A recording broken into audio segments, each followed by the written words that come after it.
Hi, and welcome to another episode of Crafty Chat. What number is it? Number 30. Number 30? Episode 30 of Crafty Chat. And today we are going to look at crafting books that have inspired us or that we own, that we've used a lot, any books that we have found useful in many of the various crafts that we do. So I'm Lucy, and I'm here with Heidi and Nancy, as usual. And yeah, crafting books. What do you guys have? Too many. Yeah, I think Heidi and I were talking, we have pretty big stacks of books. I'm fully honest, I'm a little addicted to crafting books. Mm-hmm. I regularly troll through the catalog for the new stuff that is added. And there have been several things that I have suggested for the catalog of books that we should get. And almost all of them have been accepted, so that's really exciting. And I do also interlibrary loan and Melcat quite a few books. So I'm a big craft book person. I pull them a lot. I look at them a lot. So my list is pretty big, but I have a tendency to put them in categories. So like a lot of the crafting books that I get, I will look through. If they're ones that I really love and they're really good resources for me, I will buy them. Mm-hmm. So a lot of my library lending with crafting books is really just like a trial period of, do I like this enough to buy it?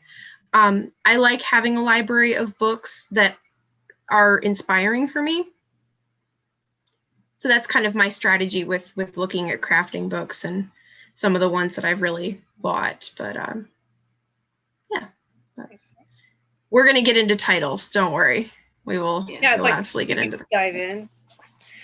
Let's just dive in.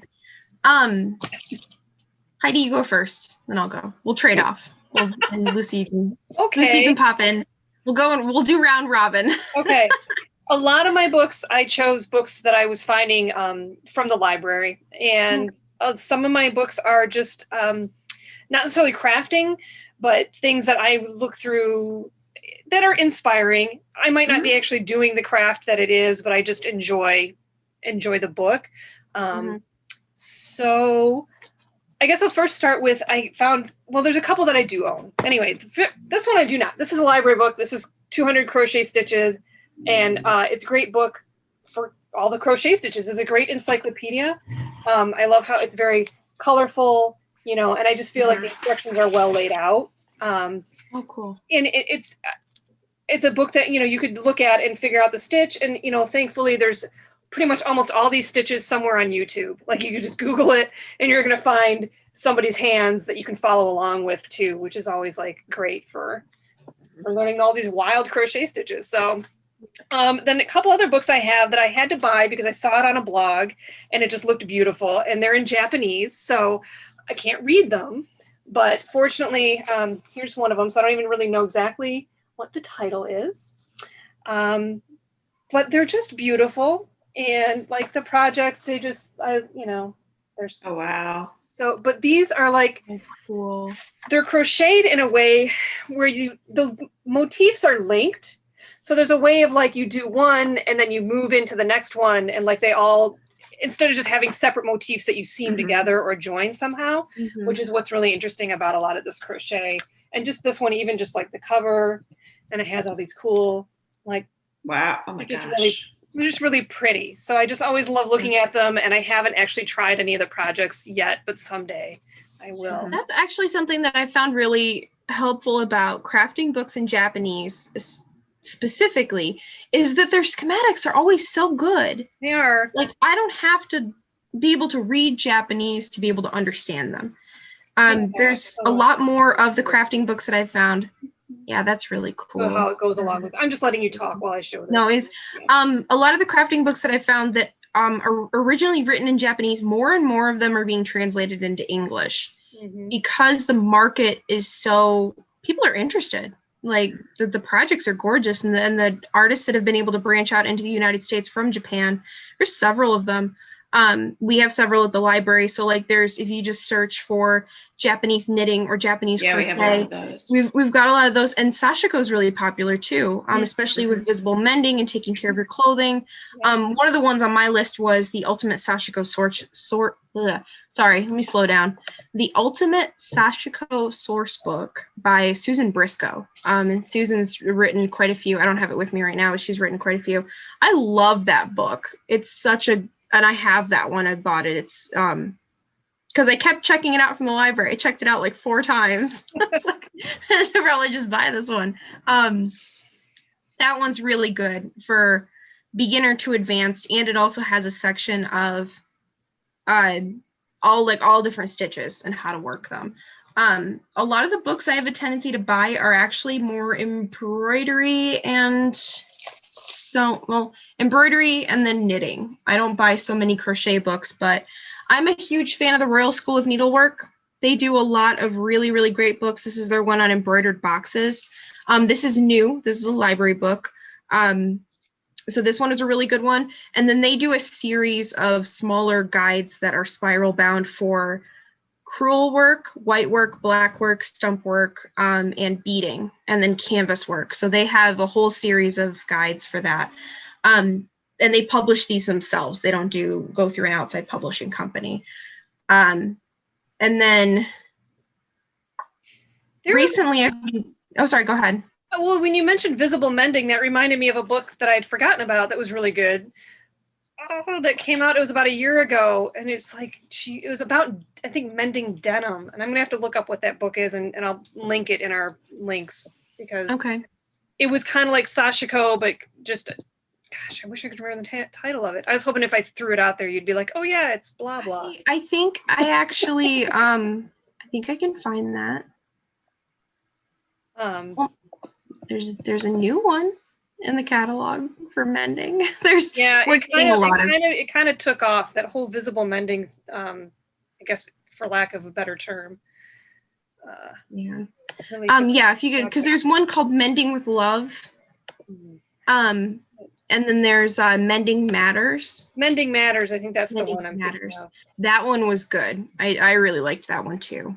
It was a really, really good book. Again, it wasn't one that like I did any of the projects with it or did anything with it yet, but it was just like, it was cool to look at and to just get those ideas, just to know what's out there. Yeah, definitely. There's a couple of sewing books that I really liked. I pull a lot of patterns from things and will like digitize them and keep them for my records, especially with crochet, where like I'll just scan a couple pages. There's a couple books that I really liked. One was the Ultimate Granny Square Source Book, and then also the it was like Crochet Borders. Yeah. Oh dang it! I didn't open it up on my computer, but there's another crochet border book that we have at the library that's really good. I've had this for sewing. I've had this Zakka from the Heart for like 9 months. I love this book. I've done 5 of the 10 projects out of it. And this is the book that I've done the most number of projects from, like actually finished them. And I'm not quite sure what it is about this book. It's adorable and the projects are really cute and really easy. So that was something that like, I'm obsessed with that book for whatever reason. And then Aneela Hoey, her Stitched Sewing Organizers. This book is so good. All of her designs are really unique and something that I don't see a lot of patterns like hers. They're really, let me pull one up. There's a sliding box. So they're 2 fabric boxes that slide into one another. And like, I've never seen anything else like that in a lot of other crafting books. I have a tendency to gravitate towards unusual or really niche projects. Shocking. I've talked about that before. But like, I like the weird things. I like the things that I don't see anywhere else, or, like the really unusual stuff. So that's kind of what I gravitate towards. But Lucy, what kind of books do you like, or what do you have on your list? Well, I have today really just one's more than knitting, but some knitting books that I own. One is Stitch and Bitch by Debbie Stoller. And I just think this is such a good resource. I actually have not done any of the patterns in here. There are 40 of them, but she does such good stitch by stitch instructions in this book that I just feel like it's a great resource. And so sometimes if you don't want to look up a video or something and you're like, wait, how am I going to seam these things together with the mattress stitch? Or what's this different bind off technique? And it's just nice to be able to flip to a page. I also really like her writing style. She's very funny, and she's really into like finding a space and a place for your crafting. So I like Debbie Stoller a lot. She has a great crochet book as well. I actually own that. Happy Hookers. Yeah, Happy Hookers. I own that book too for the same reasons. I really like her presentation style, and I love her writing style. I haven't done any of the projects from her book either, but it's one that's so fun to flip through because it gets me wanting to sit down and knit. And they're different too. It's like, it's not just going to be some hats and sweaters. I mean, she gets a little bit, she just has all different kinds of things in here, like a cell phone holder or I don't know, like just funny hats, scarves with like intarsia that, you know, the designs are kind of funny. And actually that reminds me of this other book that I have, which I don't even know if the library has it. It's called Knitting Pretty. It's by Kris, Percival. And this was like, I've had this for about, I think it was published like 20 years ago, and that's how long I've had it. And I love this book because it got me back into knitting. Like I learned to knit as a child, and I did it a little bit, you know, through like adolescence and stuff. And then I stopped for a while. And then once my kids were born, I got really into it again. But I just needed a jumping off point. And this book starts with like really simple stuff. Like here's how to do a bookmark. You know, it's kind of like the tin can knits of a book in a book. Oh, cool. But it starts with all the picking up stitches, increasing, decreasing, great instructions. And then it's goes from simple like dishcloth to a ribbed hat. I gotta find this one thing in here though, because I made it for my kids, my nieces and nephews. Where is it? The Wiggly worm scarf. Oh my God, that's adorable. So my son still has his, like he doesn't wear it. He's 18, but that was like, I loved that one. That was so fun to make and not hard. And it's like a lot of the patterns are just like worsted weight yarn. So it's just basically like a pretty good beginner book, but it also, you come away, this is a book where I like started at the beginning and I was like, I'm just going to go through these projects. Yeah. You come away with some really fun stuff. And even looking at it to have this discussion today, I was like, oh, I just want to go back to the beginning, you know, like I just want to, and I think that, you know, it's just sometimes those foundational things, as we were talking about in another discussion, it's like, sometimes it's a good reminder of like, just what are the foundations for my crafting. So that's Knitting Pretty. And it's good palette cleanser. It really is. With foundational stuff, like to work with samplers and so forth. Yeah. That's so those are a couple that I have here. There's a couple. As I was going through my bookshelf of being like, there's so many that I really love. So this was kind of more like I just wanted, you know, like word vomit a list of books for folks, or like create a list on the website to be like, here, these are all of my favorites. You will love these. They're amazing. But yeah, no, I'm gonna have to check out Knitting Pretty because that one looks really cool. One of the ones that you keyed me into, Lucy, actually 2 books, one was Knitter's Life List. That was really good, and I have done several of the projects. Like, so they go through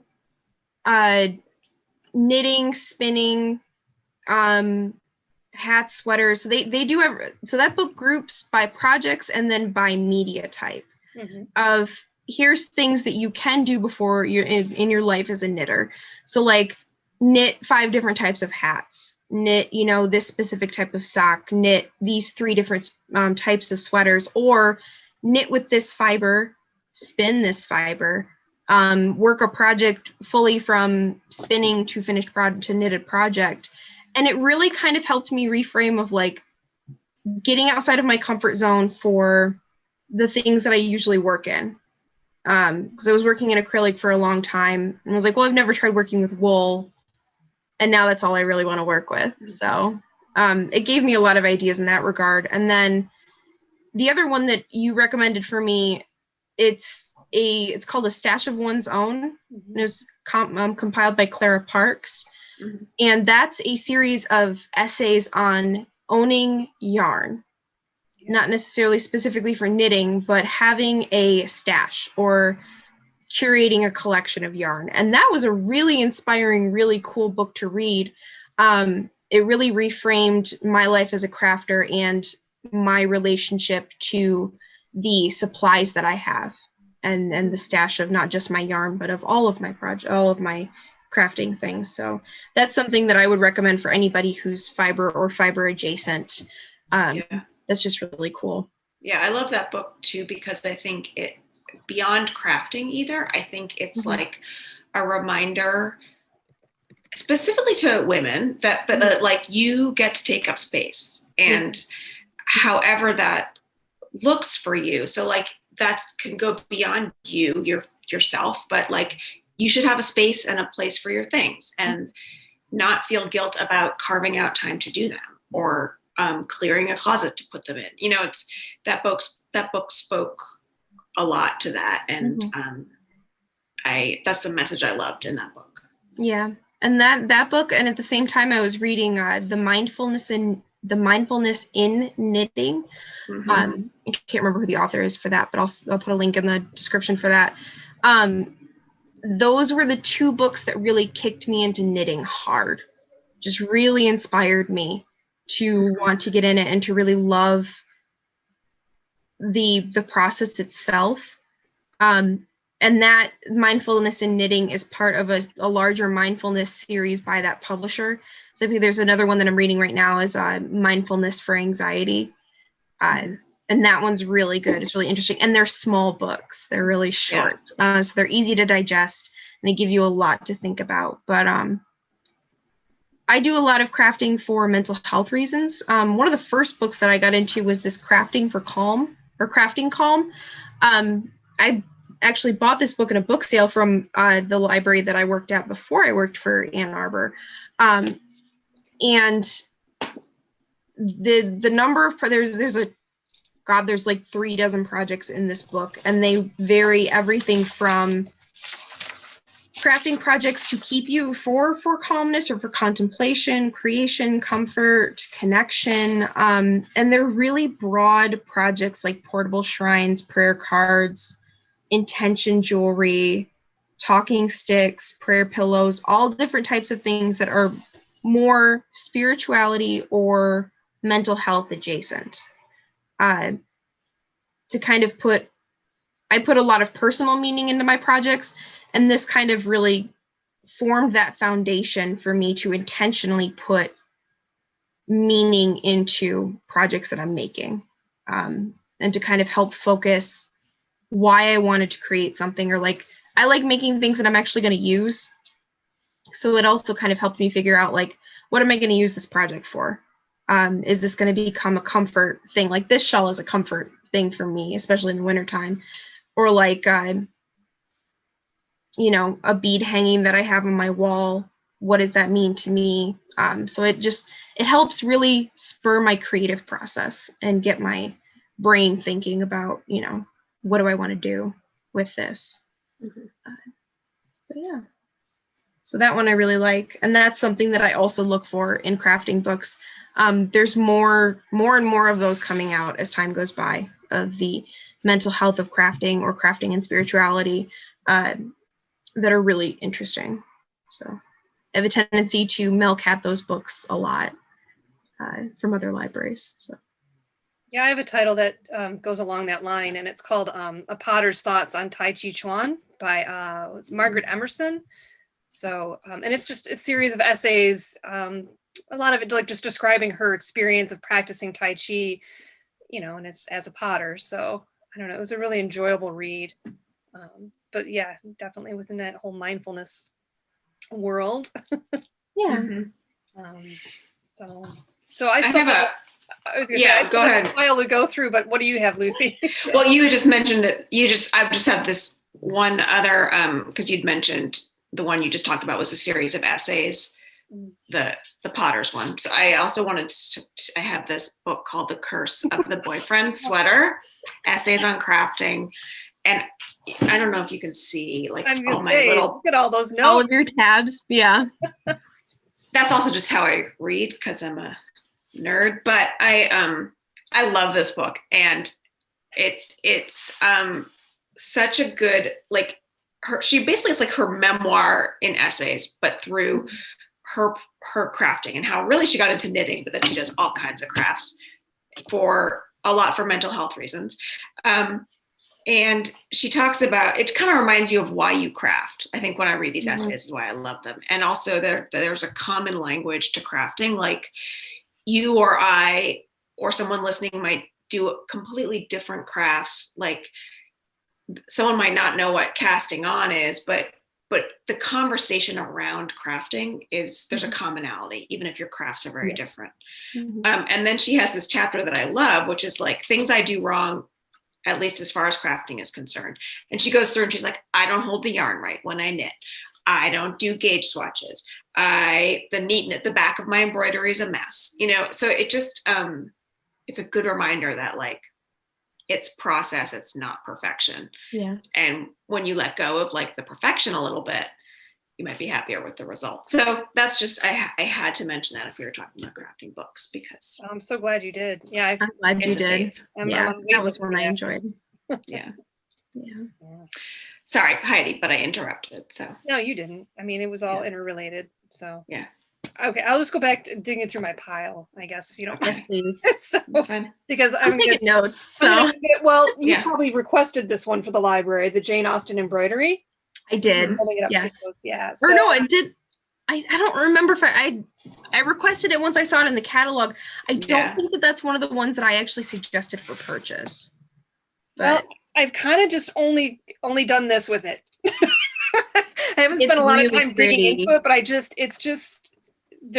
there's a lot of pretty images, and I feel like a lot of the projects are going to be accessible. Like there's this one, which is just like this nice little pouch, which I could find it in the book somewhere.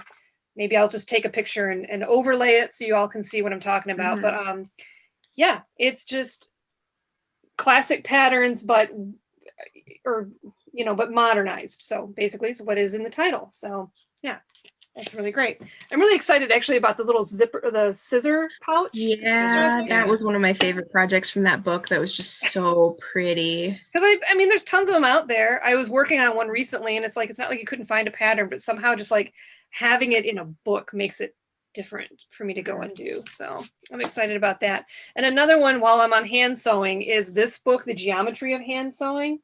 So I don't know what to say about it. I'm just like, I just really liked it, but it's just laying out the stitches, but in the way that there's, the geometry of it and how they relate to each other, and you can use them on fabric. But then at the back, there is this template. So you can, design with it has graphs basically. So you can and you can also do your practice stitches on this or something like that if you owned it. This is from the library, but there's a few different ones, so you have like the right spacing to really practice with how the stitches lay together without it being cross stitching. So it's like using that graph, but without having a canvas. So a fun book. I don't know, just inspiring, to use all those stitches different ways. Of course, got to have a pom-pom book. That one's a good one. Oh my gosh. Yeah, that's a good one. I think what pulled me into this book, I did make some little tabs, and it's not nerdy. You're a critical reader, Lucy. I wish I could do like you. Yeah. But I mean, I love your tabs. Wow. That is I remember checking this book out because of that. I fell in love with that. Oh. Yeah, I want to do that one. They lay out the different kind of materials you would use, and it's like a really good pom-pom book, and it's very visually pleasing too. Yeah, and I feel like it's accessible. Like sometimes there's pom-pom books like Pom-Pom Pokemon that I'm super excited about, but I start looking at it and I'm like, there's just no way. These are too complicated for me. It's so hard. Yeah, that one. Yeah, that one was hard. Yeah. There's a bunch of needle felting books that I have that I can't even remember the title. There's 2 of them that I really like, and I'm trying to go through my checkout history and find them. But Wow. while I'm looking for those, there's a couple, because we've done the creative book challenges for watercolor. Yeah. I've been really gravitating towards watercolor and painting books right now at this moment. So it's like a new thing that I'm pulling out. We just added a book to the collection called A Field Guide to Color, a watercolor workbook by Lisa Solomon. And that is the first watercolor book that I've ever seen that is actually designed for you to do watercolor directly in the book. It's printed on watercolor paper. Oh, wow. And like that blew my mind. I was so excited that I'm gonna buy like immediately and actually do those exercises directly in the book. And that was really exciting for me. And then the other watercolor book that I pulled, I'm trying to find right now. I think it's a color mixing companion is what it's called. I had to return it recently because there was a holds list, but it has a lot of really easy introductory color exercises for watercolor that not only help you build skills, but it helps understand the relationships that colors have to one another, and like color theory. Color theory is something that I've struggled with for a long time of really understanding. It doesn't make a lot of sense to me, and it wasn't something that I was taught growing up, or because I haven't had any art classes. I'm entirely self-taught. It really helped me kind of reframe how I think about color. It's called The New Color Mixing Companion by Josie Lewis.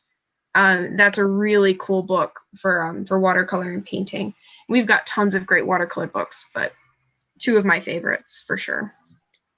Okay, so you were going to talk about needle felting. I don't know if you found what you were looking for. I did find 2 of them actually, yeah, because I checked them out recently. To add to that when we get there. Yes. Do you want to do that now? Okay, so one thing that sometimes I grab for inspiration or that I find inspiring are picture books. A lot of them, they're just so beautiful with their watercolor, or like they use cut paper. It's just like the artistry that goes into picture books. But anyway, board book. Yep. Yeah. I mean, yep. needle felting. I'm just like, so cute. It's so cute. And I just love how it tells the story. There's a Star Wars series. It's like the cutest. So, I mean, they're all so adorable. Muddy. Yeah, like the detail of the mud on it's like, so yeah. I know. My needle felting share. Yeah. The 2 that I found really helpful were Sweet and Simple Needle Felted Animals by Sachiko Souza, and that one's a Japanese book that's been translated into English. And then the other one was Needle Felting for Beginners, How to Sculpt with Wool by Roz Dace. Both of those had really, really clear instructions. They go over not only 2-dimensional projects, but also 3-dimensional projects working over an armature. So like you create a wire shape and then you build your needle felted piece around it to make 3-dimensional things. And what keyed me into needle felting is I found someone on YouTube who makes needle felted pet portraits of cats and dogs that are hyper realistic. And my cat is older, and I was like, I really want to do that for my cat. I want a self-portrait of my cat that's needle felted because it was so pretty. So I've kind of been working my way up to that level of skill. A lot of the things that I learn or end up teaching myself so that I can do really complicated projects, like stump work gardens that are entirely 3-dimensional. This is also a teacher, someone who came out of the Royal School of Needlework. His name is Owen Davies. Wrote this book in 2008. It's a very old book, but it's an inspiration and a how-to of how to make 3-dimensional gardens. And I'm going to try to find a really good picture of his finished garden. Here's the water fountain. This is all done in embroidery. It's all 3-dimensional embroidery. But I saw this online and was absolutely enchanted. So I did have to buy the book. Here we go. Here's a good one.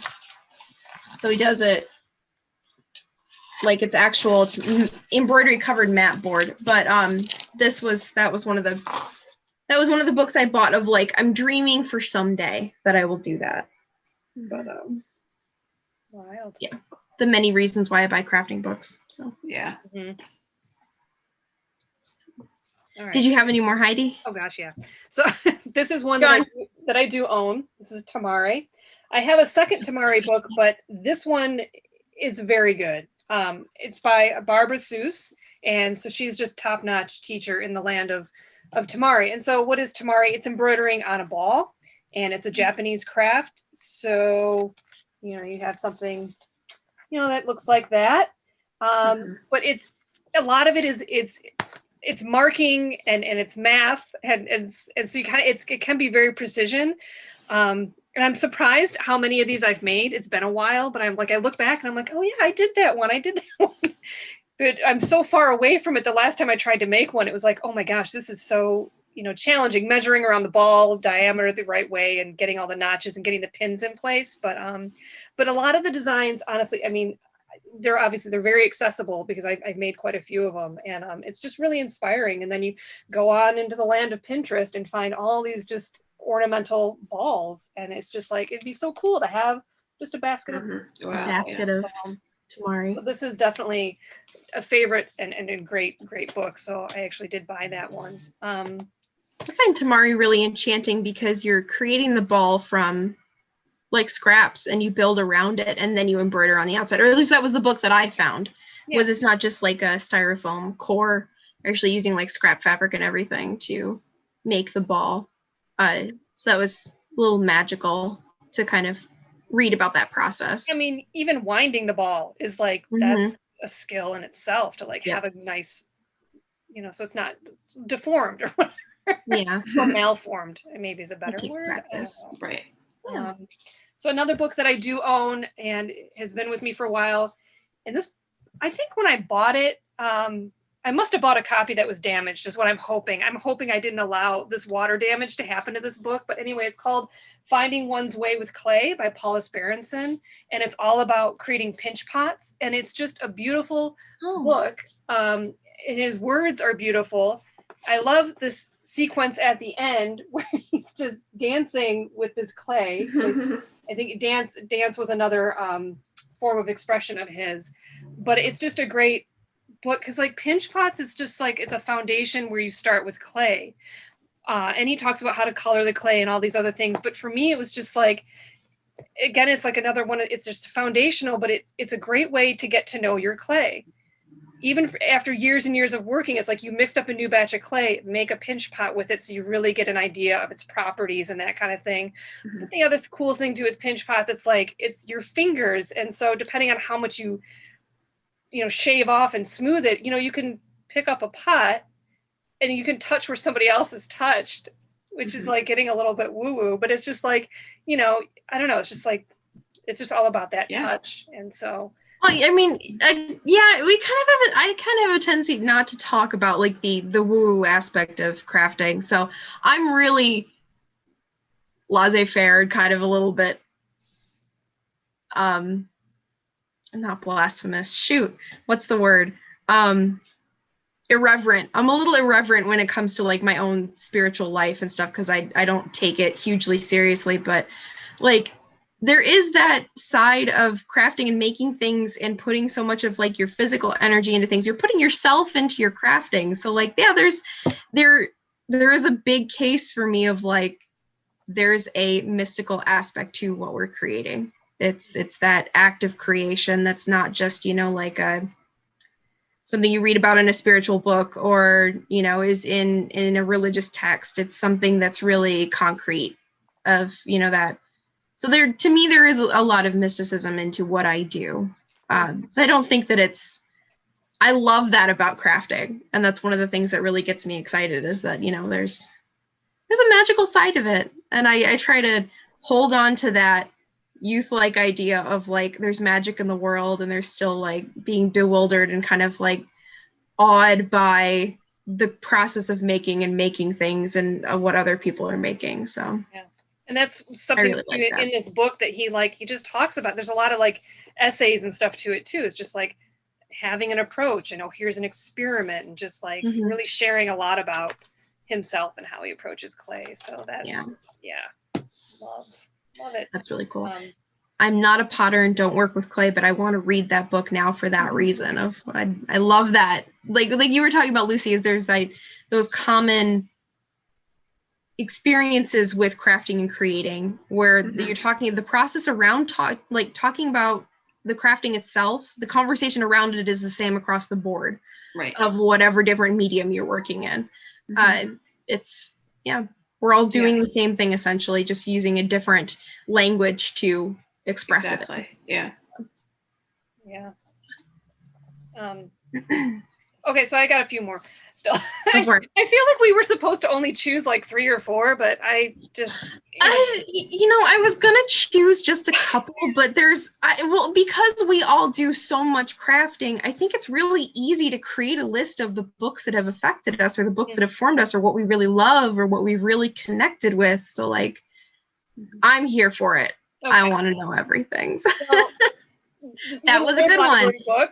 Yes. Weaving Explorer. And it's just so cool, like creative projects with weaving. Like, I mean, even the one on the cover already, like it just draws me in. And like, I love this, you know. Oh, yeah. I've been wanting to do this for a while, ever since Xenia did on Getting Creative With. Yes. They had I don't remember what the prompt was. I think it was plants.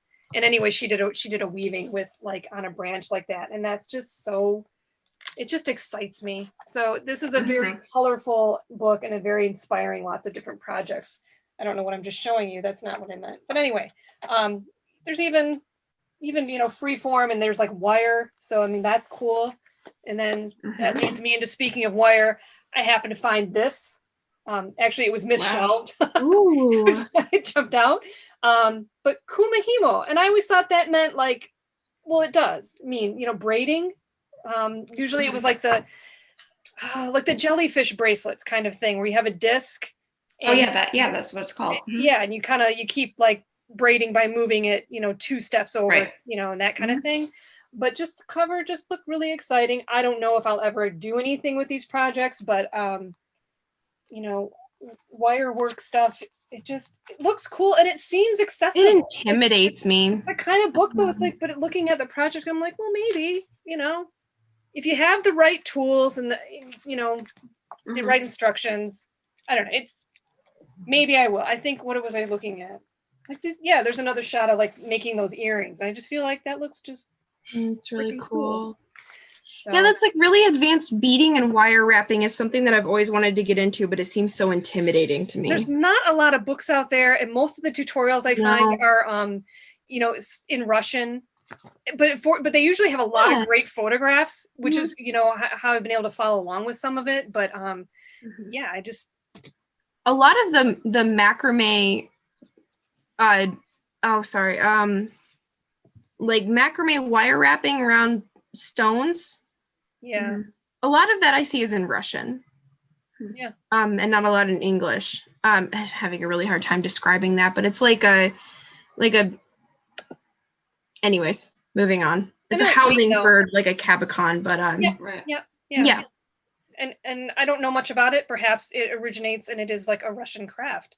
I should probably That's ask possible. Yeah. my friend. I'm not sure. Well, I have 2 friends that know a lot about Russian stuff, so I should ask them. So then I also found this origami, which looks like incredible and complicated. But I know from doing boxes and things in the past that, you know, it's just modular. You know, you just make like each little piece, and then there's a way that they kind of interlock together. Yeah. So I just picked this up the other day, so I haven't really looked through it all the way, but I'm like, I think I might start doing some origami. And then I've always enjoyed origami. We went to San Diego many years ago, and there was an exhibit at one of the museums. It was origami, and it was just incredible, like that it was made out of one piece of paper. Yeah. So it looks like this. Wow. And you know, they made, in fact, I think this bug was at the exhibit that I saw. I don't know what. That's cool. So, I mean, it's like, that's just paper, and they just, it just fascinates me. There's another one that's, you know, a really cool art book, just to have to look at. I mean, look, it's big. Look, she's standing next to it. So, wow, that's just like sculpture. Yeah. Yeah, paper sculpture, and it's mean, it's just beautiful stuff, just like that. I mean, like, yeah, I would, if I could do that. So cool. Yeah. I love sculpture in general just because I don't have that specific kind of three-dimensional awareness. So again, it's kind of magical to me because I don't fully understand it. And there's still that sense of like unknown for me that I don't really get it. So it's still really, it's magical every time I see it. It never gets old for me. I just love looking through books like that. I can just, just having stuff like that around, even though I'm not going to do that project, but sometimes things like that will relate, like the color that they chose for the paper, or just even the patterning that was created. So, okay, I'm on to my final things. Okay. Speaking of like patterning, again, back to board books. So adorable. Yeah. And I was inspired. I wanted to make like out of felt, because I was getting into wanting to do felt ornaments. And I mean, I still want to do it, and I haven't done much with that yet. But I just loved that drawing, that design. So it kind of, I want to use that image. Stack the cats. Yeah, I've had that one. I thought about making a story time felt with that one, actually. You should. Because the cats, the cats are so cute, and they're so simple. And in a way too, when we were doing, what was it we were doing? That we were doing the sketchbook explorations where we were drawing, and it was like, this would be a great reference for like how to draw a cat. Because I mean, I don't really draw much, and so it's kind of, I had to look up some of that stuff to figure out, well, like, how do you draw a cat? Kids know how, but I forgot. And then the last one I have is this one called Shapes. Oh. And just looking at the cover, the colors, already, and it's just like something like that. To play with. I could do embroidery with like just triangles, or it doesn't have to, it looks kind of quilty, but but it's really look at that. Wow, that reminds me, I just I've been looking for some of these hole punches, like circular punches. I've been looking for these for ages, and I finally found a set of the 1-inch and the 2-inch at a price that I could actually afford. So I'm really excited to use these for our art book challenge, to reuse some of the art that my partner and I have done, to actually put those in my art book. So like that style reminds me of the collage mosaic style art pieces that I've seen using like repurposed art to make something new. So that I find really exciting. But there was something that with the sculpture reminded me, I found a thing on TikTok that actually horrified me a little bit. This lady knitted a life-size Thanos out of yarn. It's the most uncanny valley, creepy thing I think I've ever seen. It took her somewhere like 6 months to finish this entire life-size sculpture. But the first thing she did was his head. So she starts off every video with like his head. I'm just like, please put that thing away. It looks way too realistic. Please stop. It's so weird. To see that done. Impressive. Very strange to me, but that's why it was funny how we talked about doing this, and I got really nervous because I was like, I feel like I spend a lot of my but I get some of the inspiration anyway from just thumbing through Instagram. Not as much Pinterest anymore, because Pinterest just got too dangerous and cluttered. And I go to Pinterest if I need something more specific for a project. But even today, scrolling through Instagram, and it's like, apparently it's I can't remember what they're calling it, but it's February collage. There's a hashtag that's and it's like, and there's like a different prompt every day. And like the first day was butterflies, and there's all these amazing collages that people did with like butterflies. And this one that was really great was like, it's like a human nose, and out of the back of it is like flowers and butterflies, and then it just has this woman like with her finger like poking the nose. Oh my gosh. Great.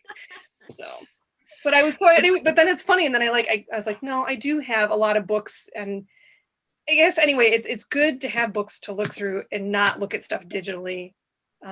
Also because there's almost too much digitally, and it can get overwhelming, so you get oversaturated, but it's good to like sit down, and you breathe differently when you're thumbing through a book. And I think that tactile experience for me of being able to physically have the book in front of me relates so closely to creating the actual project itself. I can make a better connection between the idea, the process, and the finished product if I can see it physically and have it physically in my hands through the whole process. I do find Pinterest and Instagram and a lot of online resources extremely inspirational, but for the actual process of it, the how-to, the step-by-step process, I'm going for the books. I'm going, I'm looking at, I'll request 5 or 6 books from the catalog, get all of them, keep the ones that I find helpful, return the other ones, and go from there. That's really the core part of my creative process is done through books. So I love this topic because I feel like I can go forever of all the things that I've pulled and found a lot of inspiration in. And it can be difficult sometimes to browse that stuff through an online catalog, which is why it's great that we have the shelf service right now where people, you kind of say, I want books on, whatever. If you were to put in a request, say, I want craft books, oh my gosh, that you'd have to actually narrow it down because doing that, it's like, but you could just do that and you could just get a handful of books and be like, hey, just look through it without a commitment that you have to be using it as a tutorial to learn the craft. Well, I think one thing too, one last thought I have about books is that, like, as opposed to finding things online, is that right now a lot of us are online a lot for many different reasons in our life. And so you can go back and forth between tabs and you can look at something quickly that's a craft and go back to composing an email and, jump all over the place. If you have a book with a specific craft, you're actually asking yourself, I think, to like take a little time. Yeah. Sit down with it and kind of sink into it. Even if you're not going to do anything from it, it's like even if it's 10 minutes, I think it's giving yourself permission to just sort of stop and refocus. I find books do that for me more, crafting books, because there's just more action involved, and I don't know. I could not agree more with that.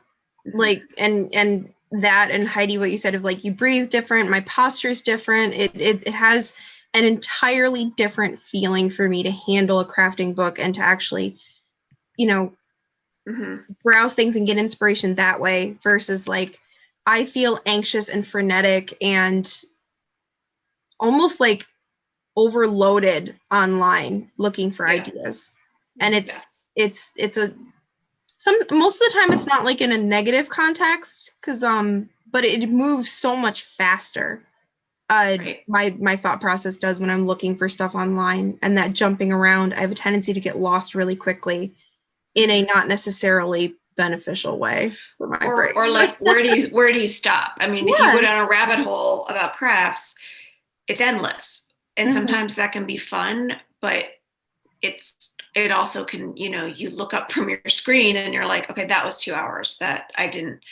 Whereas a book, it has a start and a finish. And so I think there's just a different, allowance with your time, sort of. Yeah. There's a place for both of them, I think, in any creative process. Yeah. And with stuff online, you get all those fast motion GIFs or those like Instagram videos, which are cool to watch, but it's like everything's so like, makes you feel like, oh, go do it. It's like, okay, no, I just just take a break. Yeah. Oh, and it's called Februlage. See, I can't even. Okay. That's Februlage. February 1st. Check it out. I love portmanteaus. That's a good one. I had to look it up because I was like, I know I can't remember the word very correctly. But at least, Lucy, didn't you have just a couple more books, though, before we totally wrap up? I had, nothing. No, not really.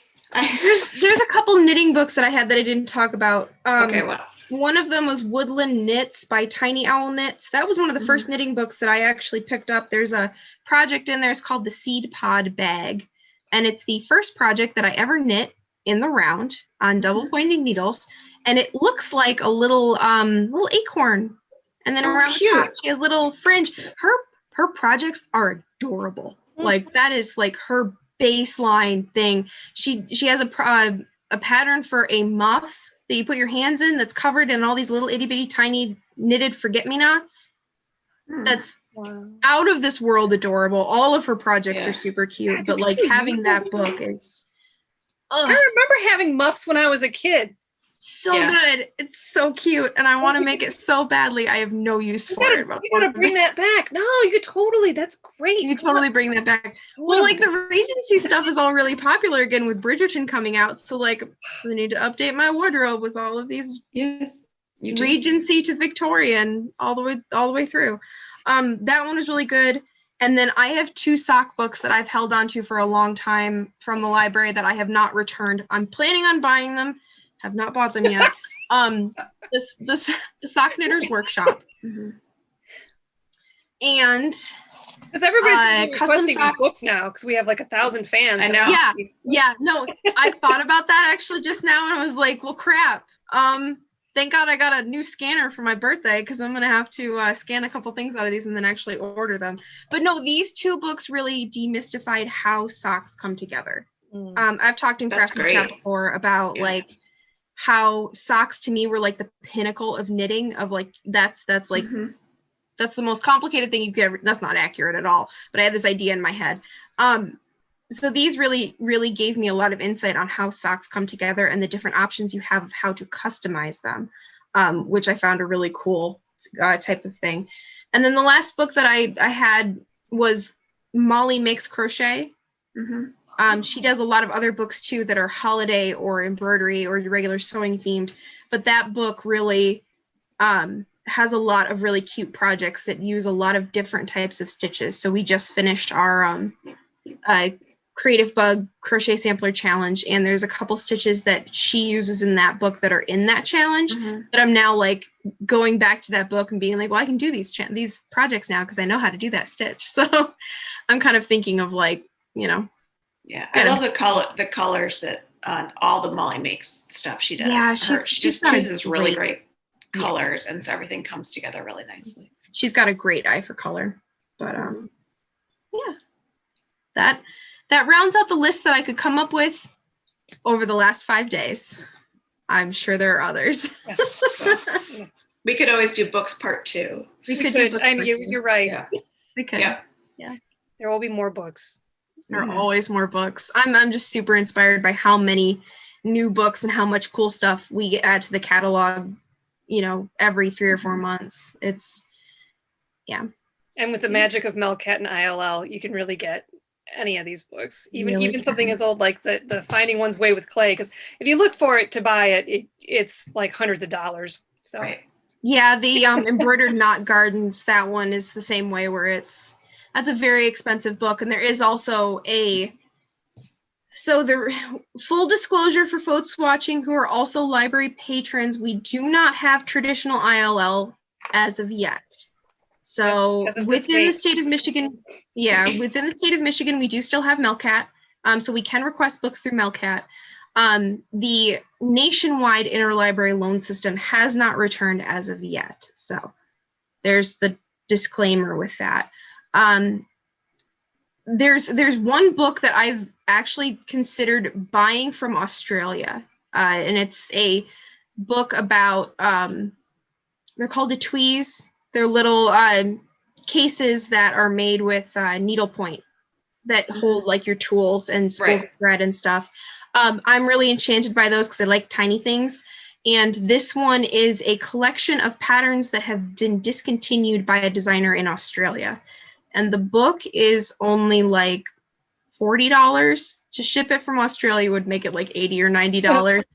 And I'm so desperate to get it that I'm actually considering it might be worth it. So like, I feel a little crazy ordering this book from Australia, but it's, from what I've seen of it, it's really cool. And the patterns don't exist anywhere else.